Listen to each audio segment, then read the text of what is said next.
Eh bien, bonjour à tous et bienvenue pour une nouvelle émission habituelle du lundi. Lundi, c'est le rendez-vous hebdomadaire à Richelieu. Et aujourd'hui, eh bien, on est au cinéma Majestic. Mais je vous propose tout de suite eh bien, de découvrir. Alors, ça va être en deux parties. Donc là, vous allez découvrir les invités de la première partie. On va parler cinéma Majestic. Et en deuxième partie, on accueillera les amis de l'orgue avec Michel Béteille et Dominique Joubert. Mais tout de suite, eh bien, c'est le cinéma Majestic. Bonjour messieurs. Bonjour. Bonjour. Jean-Yves, pense à prendre ton micro parce que toi, tu n'es pas équipé en mode... Oui. Voilà. Bonjour. Merci bien en tout cas de nous avoir accueillis pour cette émission. On va parler cinéma. Donc, on va commencer par le président. Hein. Vincent Delmas, président de l'association Les Richelais du Cardinal. Parce qu'on parle souvent cinéma Majestic, mais en fait, l'association, c'est Les Richelais du Cardinal. C'est une vieille association. Une vieille association, et dans quelques instants, on va faire un flashback, on va remonter le temps. Alors, on a Jean-Yves Dubois, qui est coordinateur. Quel est le... Oui, coordinateur du cinéma. Coordinateur du Animateur. cinéma. Coordinateur, animateur. Et puis, on a Nathan Robert, qui intervient sur le cinéma. Mais tu nous en diras un petit peu plus, je pense, tout à l'heure, sur ton rôle, sur ta mission. Oui. C'est notre nouveau médiateur culturel. C'est ça, médiateur. Médiateur culturel. Et bien voilà, on va en apprendre bien plus dans quelques instants. Mais tout de suite, je propose eh bien, qu'on remonte le temps, quelques années en avant, quelques décennies en avant. Mais avant, je propose quelque chose. On est tous à 1 mètre de distance. Si vous êtes d'accord, bien sûr, je propose pour que nos téléspectateurs puissent mieux apprécier cette émission, de par la compréhension, ou si de voir des visages plutôt que des visages masqués, qu'on retire nos masques. Voilà. Si vous êtes d'accord. Ouais. Moi, ça me va.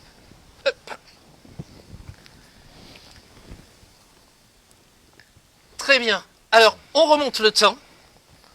Mais je crois que cette année, c'est un anniversaire. Alors, un peu spécial, 2020, un peu spécial. Jean-Yves, quel est cet anniversaire cette année? Eh bien, cela fait 30 ans de renaissance du Majestic. C'est un anniversaire que l'on pourra peut-être fêter bientôt, j'espère. C'est-à-dire que le cinéma renaît en décembre 1990 et rouvre ses portes avec la projection de Cyrano de Bergerac à cette époque-là, après une reprise en main de l'association et un nouveau bureau. Et en 1990, donc le cinéma ouvre ses portes. 2020, vous faites le compte, 30 ans d'anniversaire. Bon, on n'a pas prévu le gâteau, mais on pourrait presque souffler les bougies ce soir. Mais voilà, année un peu spéciale. Je pense que cet anniversaire, on fera encore plus la fête l'année prochaine. On se rattrapera. Ouais. On va décaler, on fera les 31 ans. Les 31 ans, mais ce sera les 30 ans, bien sûr, de cette belle association. Alors, donc, il y a 30 ans, Voilà, vous reprenez les rênes oui, du cinéma. On prend les rênes. Alors, je vous fais une rapide historique. Eh bien, vas-y, fais-nous avec un rapide l'évolution historique. du cinéma pour démarrer. 1928, on arrive, le cinéma Majestic donc fait bien partie de l'association Les Richelais du Cardinal. C'est une association richelaise d'éducation populaire, loi 1901, et qui a été créée en 1928. C'est quand même bien. Donc, ce cinéma, il a vu le jour en 1952, après une reconversion de ses locaux, en salle de patronage d'abord, puis en salle des fêtes, puis en théâtre, et enfin en salle de cinéma. Voilà. Alors moi, je te propose tout de suite, parce que là, on est vraiment quelques années en avant. Tu m'as confié quelques photos, et je te propose, en même temps que tu nous parles de ces débuts, de passer quelques photos tout de suite, si tu es d'accord. Oui, d'accord. Donc, n'hésite pas à commenter. Ça, c'est vraiment... Donc là on est dans les années 1990, où le cinéma renaît, où on a pris le cinéma. Alors, c'est-à-dire qu'après avoir connu l'âge d'or du cinéma des années 50-60, avec l'aide de la passion de pionniers du cinéma local, à cette époque-là, il y avait messieurs Thibault, Garot, monsieur Bossé, monsieur Becker. Donc, ils étaient en grande difficulté de gestion et de manque de bénévoles. Donc, on reprend le flambeau. Mais avant de reprendre le flambeau, il y a une fermeture, une mise en arrêt provisoire du cinéma en 1988. Donc le cinéma renaît en 1990 avec un nouveau bureau de jeunes passionnés, bénévoles, qui reprennent le flambeau associatif. Voilà. Alors on essaye d'entrevoir un avenir plus serein parce que les locaux sont quand même plus vieillissants. On reconnaît là ici la salle rétro. Il les locaux qui s'améliorent au niveau toiture et au niveau des bâtiments et des murs dans la cour extérieure. À cette époque-là, on l'appelait le cinéma Paradiso. Hein. Il y avait 2 postes de projecteurs à charbon, une salle qui n'était pas isolée, qui avait 375 places sur un parquet avec des sièges rétro, des toilettes à la turque à l'extérieur, une caisse d'accueil sous porche d'origine. Et l'accueil d'accueil, la caisse d'accueil, on peut la voir en photo. Hein. Voilà, voir, je ne sais plus si c'est dans cette série-là ou dans la série d'après. Voilà. Alors la programmation à cette époque-là est très très réduite, car on met les pieds dans l'étrier, on s'y connaît pas tellement bien quand même au niveau cinéma avec l'équipe. Donc on fait une programmation de 2 séances par quinzaine et un ciné plus mensuel pour débuter. Voilà. Donc il faut pouvoir voir tout cet état des lieux, assumer un minimum de formation sur les projectionnistes, et c'est pas rien car à l'époque on a ces fameux projecteurs à 2 postes et personne ne sait les faire fonctionner. Alors justement, il y a à peu près combien de personnes qui rentrent dans cette aventure là au tout début? Vous êtes quoi, 2, 3, 10, 20? Au tout début, une douzaine. Une douzaine. Hein, une douzaine, voilà, avec 4 projectionnistes. Bon, des jeunes à l'époque, hein, de très jeunes, hein, voilà, faut le préciser. Et puis on rentre à plein dedans, on a l'insouciance de la jeunesse, on ne sait pas dans quel mare on va se jeter, et on se jette dans la grande aventure du cinéma. Très bien, alors cette grande aventure, c'est quoi l'histoire, la suite? Quels sont les projets? Qu'est-ce qui se passe dans vos têtes? Qu'est-ce que vous avez envie de faire de cette belle salle, de ce cinéma? Eh bien écoute, dans cette salle de cinéma, d'abord il faut se faire aider. Alors on est tout seul, donc on fait partie à l'époque d'une entente de programmation, car on ne vit pas tout seul. Ça s'appelle le CFRP à l'époque, le circuit familial de la région parisienne, avec d'autres petits cinémas indépendants, 9 salles associatives, hein, rescapées des 350 salles qui existaient dans les années 50 et 60 à l'époque. C'était considérable. Donc voilà. Et puis alors, on enchaîne tout de suite. Le premier projet, bien sûr, c'est le cinéma. Et le deuxième projet, en 1991, c'est la création de la troupe de théâtre amateur des Croque-Planches, qui va de pair avec le cinéma. Alors voilà, et donc je dirais que vous n'en avez pas assez, vous dites on fait du cinéma, mais maintenant on va en plus créer une troupe de théâtre. Voilà, exactement. Rien ne vous arrête. Alors ça devient à cette époque la deuxième activité culturelle des Richelieu du Cardinal, et ça durera pendant 20 ans.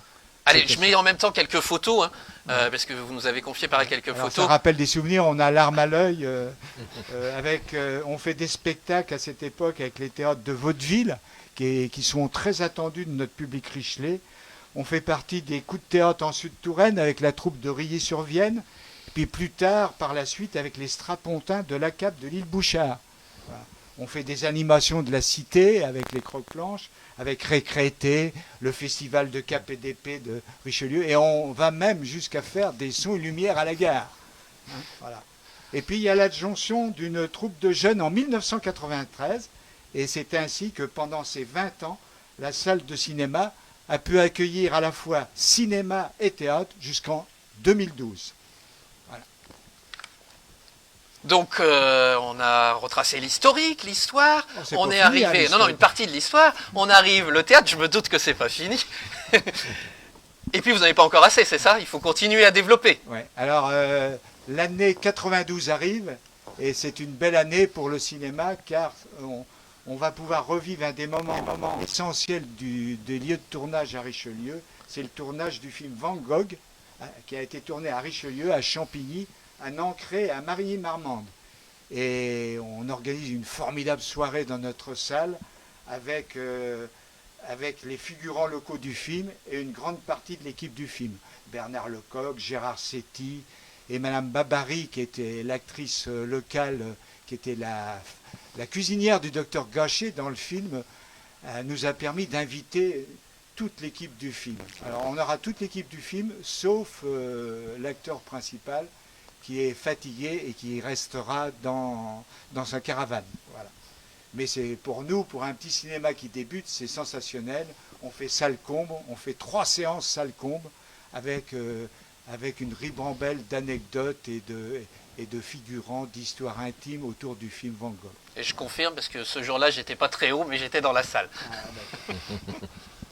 Bon, puis après on avance, hein, parce que les films c'est beau, mais notre cinéma, on a besoin de le restaurer. En 1995, c'est l'année de la première transformation de notre cabine de projection, avec l'installation d'un nouveau projecteur et d'un appareillage son beaucoup plus confortable. Alors à cette époque-là, c'était pas encore la Dolby Stereo, mais c'était quand même un son qui dynamisait notre public à cette époque-là. Et puis on avait un projecteur à lampe, ce qui n'était pas le cas au départ, avec les flamèches et toutes les situations abracadabrantes des deux projecteurs à charbon. Voilà. Donc ça, c'est les premiers travaux, première tranche de travaux. Voilà. Alors on part de... C'est pas les gros travaux, ça c'est, disons, les petits travaux menus, ça c'est les travaux d'entretien. La grande tranche de travaux, c'est 2010, 2002, 2003. C'est la première grande tranche de travaux de notre salle, avec en 2002 la rénovation de la toiture, puis alors la refonte complète de la salle intérieure. Attends, je te coupe un petit peu. On regarde juste, on a quelques photos justement avant les travaux. Et après, on va passer aux travaux. Ah, d'accord. Voilà. Donc, on a quelques photos de avant. Donc ça, la fameuse cabine d'entrée, d'accueil. Ouais. Alors là, notre président, il peut commenter comme moi, hein, parce que c'est lui qui a commandé tous ces travaux avec... la cabine avec enthousiasme. Ouais, donc cette période de travaux a été assez exceptionnelle et surtout elle a une caractéristique, c'est qu'elle a été dans l'imprévu, pas total mais presque. C'est-à-dire qu'en fait on devait faire uniquement une restauration de la couverture et un traitement de la charpente, et au moment de traiter la charpente, on s'est rendu compte que c'était plus possible de le faire, c'était déjà trop tard. Il fallait tout remplacer, tous les bois qui tenaient, l'isolation qu'il y avait, et ça s'est vraiment fait comme ça au pied levé. Du coup, on a entrepris des beaucoup plus gros travaux. On a fait le gradinage, on a changé tous les sièges, on a refait la tenture des murs. On en a profité pour installer un écran polychinelle, c'est un écran qui se remonte. Ça permet d'utiliser et le théâtre derrière, de soulever l'écran et d'être polyvalent. C'était l'idée de cette salle. Et là, ce qui a été exceptionnel, c'est que ces travaux se sont faits vraiment au pied levé, avec un bénévolat assez impressionnant, où il y a eu tous les week-ends énormément de personnes qui travaillaient.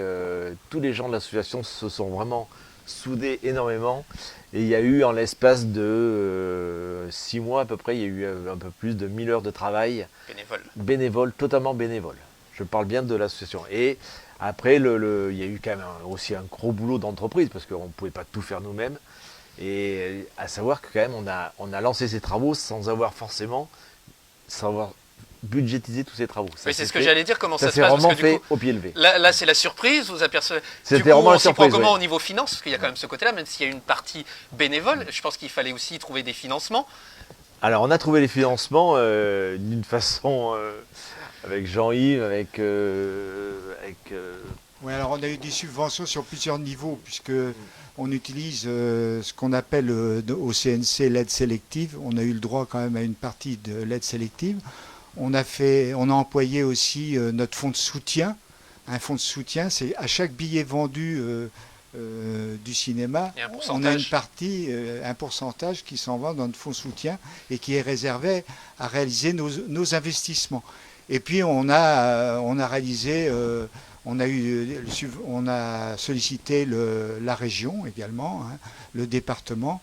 Et puis, en finale, on a eu un petit prêt bancaire, hein, des prêts à moyen terme, qui a équilibré un petit peu le budget, quoi, hein, voilà. Et les entreprises qui sont intervenues nous ont énormément aidé dans les délais de paiement. Ils ont joué le jeu. Ils ont vraiment joué le jeu. Ils connaissaient aussi le fonctionnement du cinéma. Je ne vais pas dire qu'il y avait une partie bénévole, mais dans la compréhension, il y avait une partie bénévole. Il y a eu un soutien de l'ensemble des gens qui ont travaillé, aussi bien les locaux que les gens d'extérieur, les gens qui ont fait tout le gradinage et qui ont fait les sièges et les tentures. Ils ont vraiment joué le jeu. Mais c'est peut-être aussi parce qu'on en parlait avant l'émission, quand on préparait, c'est peut-être parce qu'il y a aussi cette association qui a où il y a beaucoup d'humains, il faut le dire. Tout à l'heure, tu fait, nous le ouais, disais, Vincent. Et sans doute que ceux qui sont intervenus l'ont ressenti, je pense. Certainement, ouais, je pense que c'est possible, oui, tout à fait. Ouais. Ouais, alors il y a une personne qui nous a fait chaud au cœur, qui l'a ressenti, c'est le 7 février 2003, figurez-vous, c'est le parrainage de notre salle par notre marraine Colline Serrault. On n'en croyait pas nos yeux, Colline Serrault nous téléphone et se rend disponible pour venir parrainer notre salle de cinéma. Ça a été vraiment le coup de... C'est une reconnaissance, une reconnaissance nationale. Une grande fierté. Oui. Et à l'occasion de sa sortie nationale de son film 18 ans après, qui était la suite de Trois hommes et un couffin, elle est venue elle-même à Richelieu organiser un atelier jeune avec les élèves du Puy de la Roche. Et en même temps, elle a inauguré la salle intérieure de notre cinéma. On était très fiers, hein, Vincent? Tout à fait. Très très fier. Voilà. Alors, bon, les travaux, première tranche de travaux, je dirais. Mais vous en avez pas assez encore. Ouais, généralement, pour faire des grosses tranches de travaux, il faut être capable, comme on l'a dit, être capable de les Bien dans le financer. micro. Il faut être capable de les Bien financer. sûr. Et pour être capable de les financer, il faut quand même être patient. Donc généralement, les travaux au cinéma, c'est tous les 7-8 ans, on entreprend des travaux au cinéma, puisque on arrive au bout de nos investissements, de nos remboursements, et on peut opérer un autre dossier de financement. Alors là, c'était quoi cette deuxième tranche? Alors, C'était quoi l'idée déjà? Alors la deuxième tranche de travaux, c'est la rénovation des locaux administratifs, agrandissement et numérisation de notre cabine de projection et tous les espaces d'accueil du cinéma. Tout ce qui nous manquait justement. Voilà, alors pour expliquer à nos auditeurs, au début vous aviez refait un petit accueil de quoi, 30 mètres carrés, 40 mètres carrés À peu près, oui. à peu près. Oui. Et l'idée c'était de couvrir entièrement la cour. Voilà, exactement. C'est de créer vraiment un espace d'accueil qui fait environ 80-90 mètres carrés ou qui est en dur, qui permet aux gens de rentrer dans cet espace, d'être au chaud déjà pour payer ses billets et d'avoir un moment d'échange avec des gens de l'association ou avec des amis qui viennent voir un film ensemble.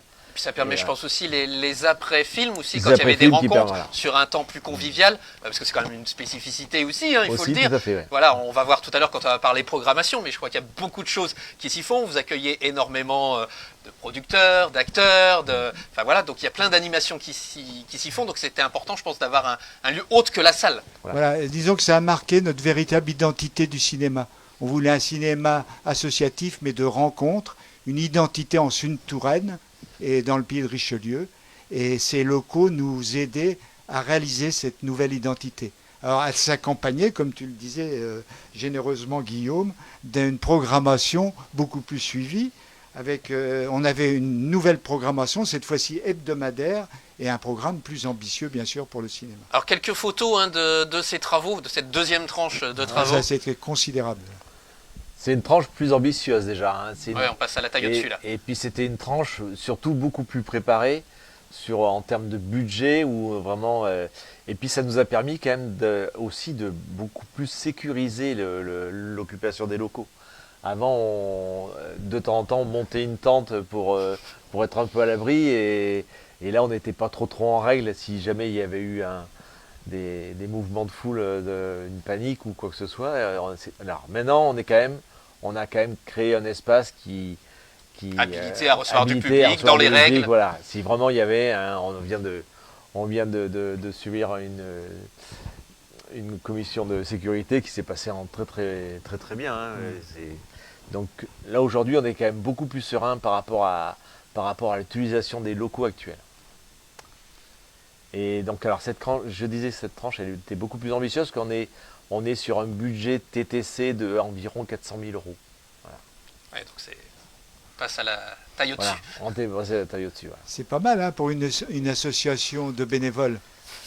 Oui, c'est important de Et on souligner. n'en avait pas assez parce qu'on a fait en même temps, pareil au pied levé, on a remplacé le projecteur parce que c'était au moment où les salles passaient au numérique et En 2012, on a ouais, passé ça un s'est fait numéro. en même temps. Alors on a été énormément aidé par le cinéma par rapport Pour le passage au numérique. pour le passage au numérique, mais ça s'est fait quand même en même temps et c'était quand même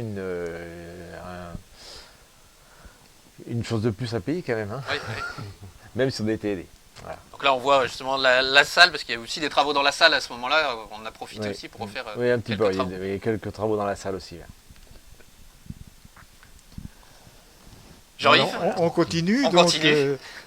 Donc 2013, je ne sais pas s'il y a des photos, mais c'est l'inauguration officielle. Si, des j'ai des espaces photos de d'accueil. l'inauguration, bien sûr. Hein, il y a Bien l'inauguration, il y a le nouveau visage du cinéma.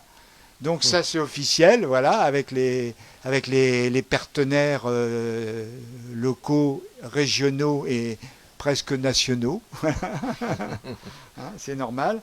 Et puis alors après, on continue. Alors 2013, on continue notre programmation hebdomadaire, notre cinéma de rencontre, notre cinéma associatif. On est classé art et essai avec un label jeune public, c'est important.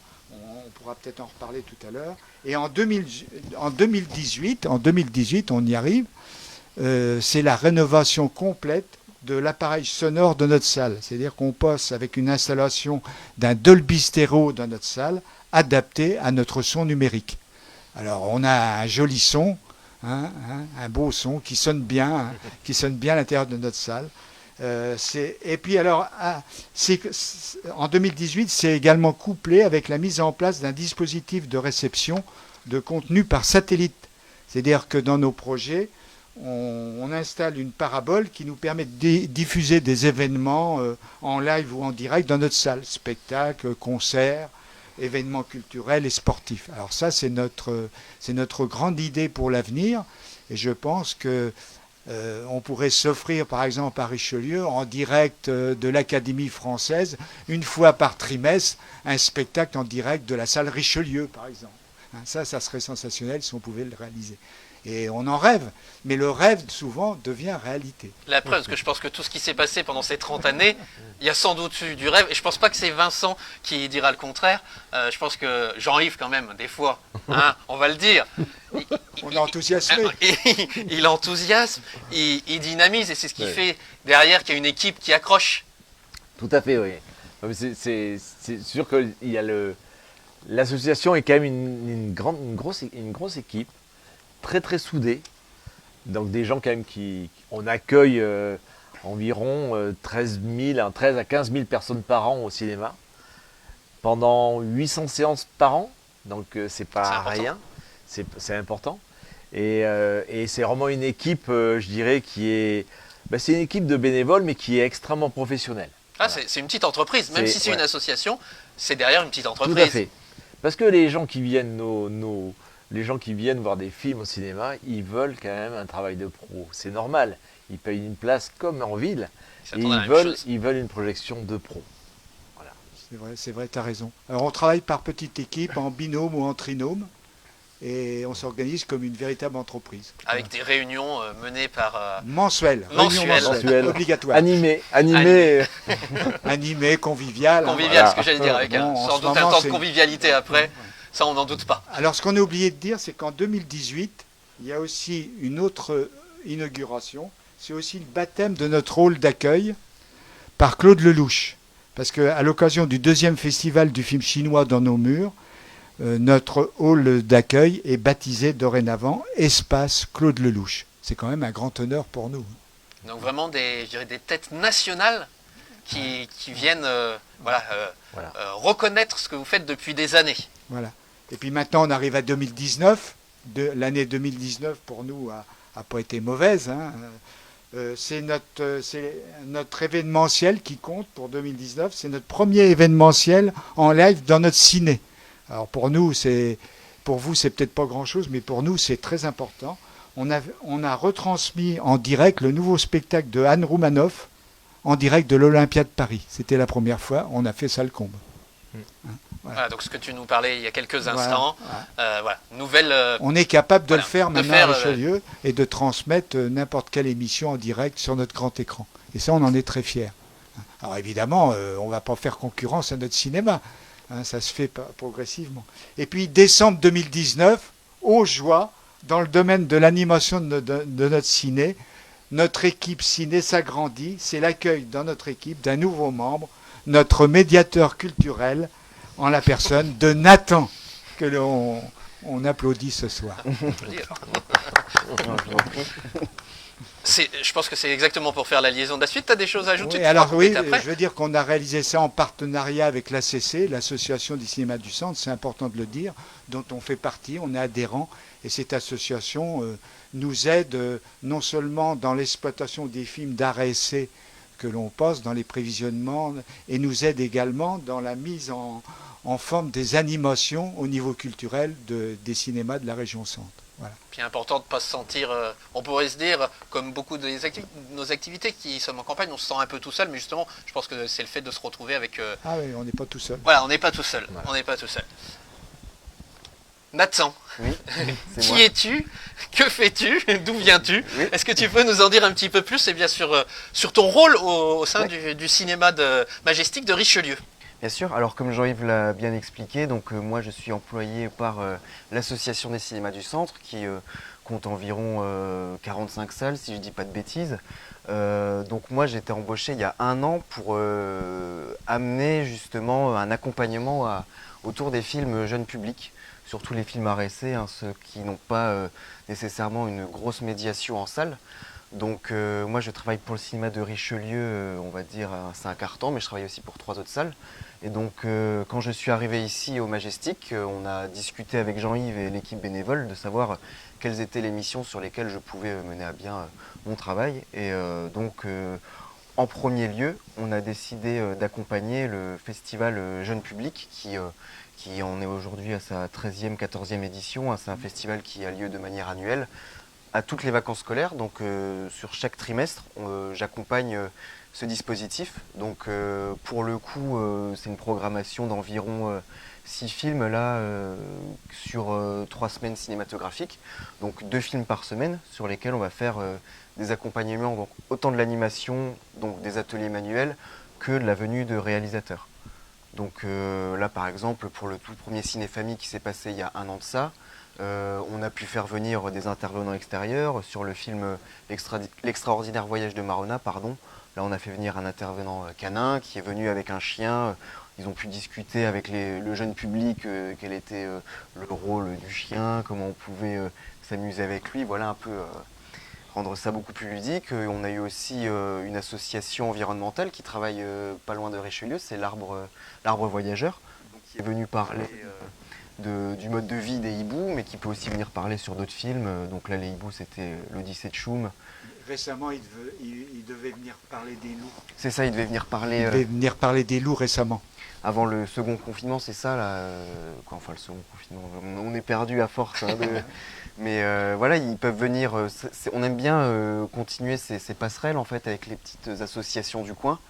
T'es un peu le chef d'orchestre de tout ça, c'est toi qui va aller dire tiens, pour tel film, on pourrait trouver ça, j'ai tel contact, on appelle et C'est on ça. voit comment on peut organiser. C'est ça, c'est quand on a fait la prise de contact avec Jean-Yves pour la première fois, il me disait bon bah moi j'ai tous ces contacts voilà dans mon répertoire. Mon rôle en fait c'est d'alléger le travail déjà gigantesque qui est fait par l'équipe bénévole, d'accueillir le public, de faire de la programmation. Moi je vais les aider là-dedans en fait, donc je fais tous ces contacts, je propose après mes animations et de concours avec le reste de l'équipe bénévole, ben ok on part là-dessus. Il y a un petit budget qui est alloué et après voilà. Je sais pas, après par exemple voilà aussi ce qu'on disait tout à l'heure, il y a des réalisateurs qui viennent aussi, donc on avait fait ça pendant les vacances de février, donc Julien Bizarro qui a réalisé l'Odyssée de Choum, voilà, c'est une prise de contact, on va avec le distributeur, est-ce qu'il est disponible? Il est venu sur place, il y a eu un ciné-goûté, une présentation de film, une exposition, le public était enchanté et le réalisateur tout autant parce que c'est un film qui doit aller défendre auprès du public. Donc une semaine avant, il était à Bruxelles devant 600 personnes et une semaine après, il se retrouve à Richelieu devant une quarantaine de devant personnes. une quarantaine de Et alors personnes. Et alors Et c'était bien. Et c'est bien. c'était très bien. Pourquoi C'était pas très bien. C'était très bien. Donc voilà, après c'est aussi des ateliers manuels. Moi, ça me permet de me faire un petit peu la main, des choses sur lesquelles j'ai pas l'habitude. On va accompagner des films manga. Donc à la fin de la séance, il va y avoir des origamis. On va apprendre un peu aux jeunes comment se dépatouiller avec leurs mains. C'est toujours accompagner cette séance, quoi. Alors là, je dirais tout l'intérêt justement d'avoir un hall qui permet ce genre d'activité pour revenir un peu à ce qu'on disait tout à l'heure. Ah oui, tout à fait. Tout à fait, tout à fait. Et donc c'est autant dans le hall, mais il peut y avoir aussi des moments d'échange dans la salle. Hein. Oui, Donc, oui. ça marche aussi. Il y a des bons moments dans la salle, des fois, c'est enrichissant. Quand on voit des réalisateurs qui ont des échanges sympas comme ça avec le tout jeune public, et les enfants sont tout à fait étonnants quand ils réagissent à un film. Au même titre c'est pas au même titre que les adultes, ils raisonnent différemment, ils sont plus spontanés. Et le réalisateur est enchanté. Hein. Oui, c'est ça. Hein. Ouais. C'est ça, nous, voilà, en tant que médiateur cinéma jeune public, c'est d'aller chercher ce public-là. Donc, alors, les enfants, les tout petits, en général, ça va. On arrive à les avoir lors des vacances scolaires. Mais c'est les adolescents, c'est ça qui est plus compliqué. Et c'est là où mon rôle est vraiment d'aller les chercher, de faire des passerelles. Parce que, comme dit Jean-Yves, par exemple, ces adolescents-là, ou même les plus petits, hein, quand ils arrivent à réagir, à donner leur avis sur l'objet cinéma, on est toujours à chaque fois surpris. Hein. C'est magique, il y a des questions qu'ils se posent, il y a une innocence là-dedans. Et nous, on veut vraiment créer ces moments-là. Et voilà, on a fait ça avec le collège du Puy-de-la-Roche, avec le collège de Sacré-Cœur, qui sont aussi inscrits au dispositif collège de cinéma. Le but, voilà, c'est de faire des séances scolaires autour d'une thématique où on peut discuter de ce film avant la séance, où on peut imaginer des interventions en salle scolaire, pardon. Et ensuite, voilà, médiation en salle. Puis ensuite, je sais que certains professeurs continuent cet exercice. Voilà, ils vont faire des débats en classe, des exercices de grammaire. Voilà, on peut imaginer plein de choses autour du film. Et les professeurs ne demandent que ça. Hein, et les élèves sont toujours conquis. Hein, c'est des films qu'ils ne verraient pas au premier abord, en tout cas. Oui, qu'ils n'auraient pas à voir. C'est ça. Alors il y a un autre volet quand même que je pourrais rajouter avec l'action de Nathan, où il peut nous être utile aussi, c'est dans le partenariat avec les différents festivals auxquels on participe, notamment le festival du cinéma chinois par exemple, hein, puisqu'il y a on est partenaire du cinéma chinois à Richelieu, donc on va faire prochainement la 3e édition.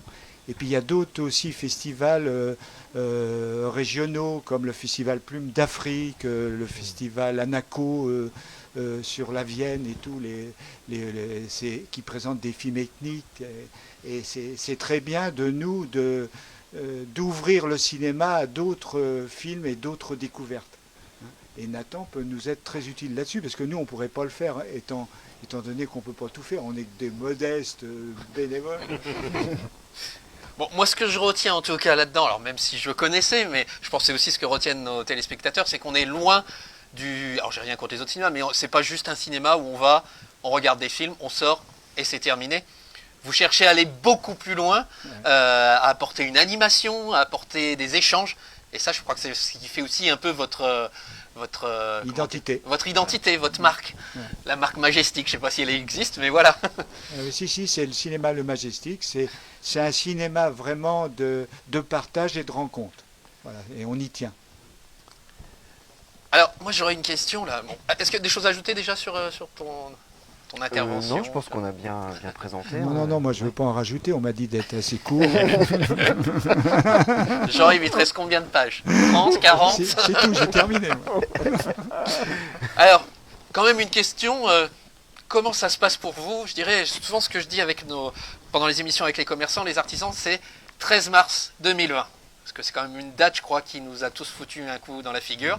Comment ça se passe en tant que cinéma quand on apprend ce qui se passe le 13 mars 2020? Ah, ça c'est... Alors on est une équipe de bénévoles et en fait c'est quand même, ça met à plat une équipe qui a l'habitude de donner du temps et de faire partager la passion du cinéma avec des gens qu'ils accueillent et d'un seul coup on ne peut plus servir tout s'arrête, on ne peut plus. Et on ne sait pas où on va. Voilà. Et on ne sait pas où on va, et ça, c'est un peu ce qui s'est passé le 13 mars et qui se repasse maintenant. Alors c'est extrêmement embêtant. Par exemple, pour redémarrer là, dernièrement, c'est pour Jean-Yves en particulier, c'est quasiment 3 semaines de travail, d'aller chercher des films, d'appeler les distributeurs, de trouver une programmation, de préparer tout ça. Voilà, parce et du jour au lendemain, il n'y a plus rien. Donc ce travail qui a été fait ne sert plus à rien. Ça, c'est un peu ralent, ouais, ça c'est sûr. C'est un peu rageant et Alors en plus, moi je m'étais dit, on met à cale plat cette émission le 14, on apprend Ouais, qu'on risque ça de va. rouvrir le 15. Je dis c'est génial, on fait une émission cinéma et le lendemain voilà. c'est la réouverture. Et ben Ah, non, et et ben ben non, il n'y a, et ben pas non, de- encore il y a une pas fois. de, il y a pas de réouverture. quoi. Il y Ça, aura c'est- quand même nos 2 petits sapins de chaque côté, la porte demain, avec une petite guirlande pour montrer quand même que notre cinéma existe encore. Alors, il existe ce soir, c'est ce que je dis en faisant ces émissions chez les commerçants, c'est une façon de dire ce soir le cinéma est ouvert. Alors les gens le regardent depuis chez eux, mais le cinéma est ouvert et on fait passer, je dirais, le message. Donc c'est un peu, on l'a ouvert un petit peu ce soir. On va le refermer tout à l'heure malheureusement. Et puis il va être ouvert, comme tu dis, avec les petits sapins pour dire que voilà, il y a de la vie. Puis je pense que c'est important, comme tous les commerçants, c'est de montrer que derrière l'équipe, elle baisse pas les bras. Voilà, C'est pas, voilà, Oui, c'est ça continue derrière. oui, c'est juste ce que tu Et dis. le cinéma a quand même une identité. Enfin, l'association Les Richelieu du Cardinal a une identité dans le Richelieu, c'est que l'association est propriétaire de des murs et à la charge totale de la salle, de tout ce qui tourne autour. Et donc la fermeture du mois de mars, et celle-ci, fait que on a quand même des charges fixes qui sont là. Comme une entreprise. On fonctionne comme une entreprise. On a alors pas exactement, je ne veux pas dire qu'on ne peut pas se comparer à un restaurateur à qui on empêche de travailler carrément, mais c'est un peu ça quand même. On nous empêche de travailler, on n'a plus de rentrée d'argent du tout. Et derrière, il faut continuer à payer les charges. Il faut continuer à payer. Voilà, alors c'est aussi un volet du confinement qui fait que ça nous décourage quand même. Voilà. Mais bon, on doit faire avec. Alors on est quand même aidé. Hein. Ouais, Faut c'est ce pas que j'allais dire- dire en tant que cinéma associatif, il y a Voilà. des aides quand même. On est quand même aidé, on est un cinéma à part entière, donc les instances du cinéma nous aident. On a touché aussi du département une aide dernièrement, et on a touché une aide du département. C'est quand même, il y a des petits trucs comme ça qui nous encouragent quand même. Hein. Voilà. Et ce qu'on voudrait, c'est redémarrer pour de bon. Parce qu'il Voilà. y a le côté, comme je dis souvent, il y a le côté et financier, mais aussi le côté humain. Puis, Côté on l'a bien humain, entendu ouais, dans ouais. tout ce qu'on a présenté depuis une demi-heure, 3/4 d'heure. Oui, c'est ça, à peu près 3/4 d'heure hein, finalement. J'avais dit que 3/4 d'heure c'était rapide. mais c'est ça. Ouais, je pense que toute l'équipe du cinéma, elle voudrait être active pour de bon. Bon, Voilà. on croise les doigts pour le 7 janvier.